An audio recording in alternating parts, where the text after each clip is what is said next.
ازيكم يا شباب، ايه الاخبار؟ اتمنى تكونوا بخير. رجعنا لكم بسلسله جديده للرياكت نيتف، ودي هتكون تحديث للسلسله القديمه اللي هي كانت بعنوان دليل الرياكت نيتف بالعربي. احنا اتكلمنا فيها عن اساسيات الرياكت نيتف وطريقه التثبيت، وكمان الكومبوننتس الرئيسيه والفكره اصلا من الرياكت، وازاي اللي احنا دخلنا فيها الرياكت نيتف. زائد كمان عملنا فيها حبة مشاريع، من ضمنها كمان استخدمنا React Native Elements ك UI Toolkit. زائد كمان إن احنا استخدمنا React Native Paper ك UI Kit، وبدأنا إن احنا نعمل مشروع في الآخر خالص اتعلمنا فيه ازاي إن احنا نربط الابليكيشن بتاعنا ب WordPress داشبورد. حصل بقى تحديث كبير جدا على اكسبو، وبقى اكسبو اس دي كي 52، وده خلاني ان انا اوقف السلسلة القديمة ونبدأ في سلسلة جديدة بنظام جديد. الاول كنت بعمل مثال، كنت بشرح توظيف الكومبوننت، خلاص على كده.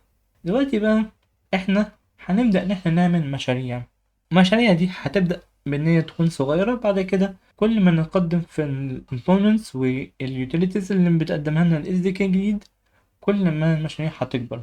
يعني مثلا في الاول خالص ممكن نبدأ بحاجة زي تو دو ليست، نستخدم فيها local storage. بعد كده نبدأ نستخدم ال SQL. بعد كده نبدأ إن احنا نستخدم APIs. ولكن مش قصدي إن كل ده بيحصل مع to do list application بس، يعني ممكن يكون في أكتر من نوع من application احنا هنبدأ إن احنا نتكلم فيه. ولكن الفكرة هنا هو إنك تتعلم React Native ببناء المشاريع، لان اي كان الفريم ورك اللي انت بتتعلمها، فلاتر، رياكت نيتيف، ايونيك، وات ايفر، عشان تكسر حته ان انت تقف قصاد البروجكت وانت مش عارف توظف الكومبوننت اللي معاك دي ازاي، انك تبدا ان انت تعمل مشاريع من الاول خالص، وتبدا ان هي تكون صغيره الاول، على كده تكبر لغايه ما تعمل مثلا حاجه زي سوشيال ميديا اب، اي كوميرس اب، chatting اب، او كمان مثلا فيتنس اب او نيوز اب او يوتيليتيز اب. كل الحاجات دي لازم عشان تبدأ تعملها لازم تبدأ بمشاريع صغيرة تقدر توظف فيها components بس بشكل يكون functional، مش مجرد screens بتستخدم وخلاص على كده.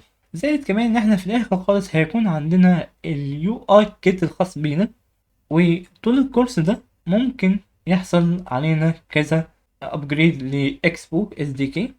مثلا نتوقع ان احنا نوصل مثلا لاكسبو اس دي كي 54 مثلا، واحنا لسه شغالين في نفس السلسلة. ولكن متقلقش، كل تحديث هبدأ ان انا اغطيه لك جوه السلسلة، هيبقى عندك كل التحديثات اول باول. بس وكده تكون انتهت المقدمة بتاعتنا، ويلا بينا نبدأ.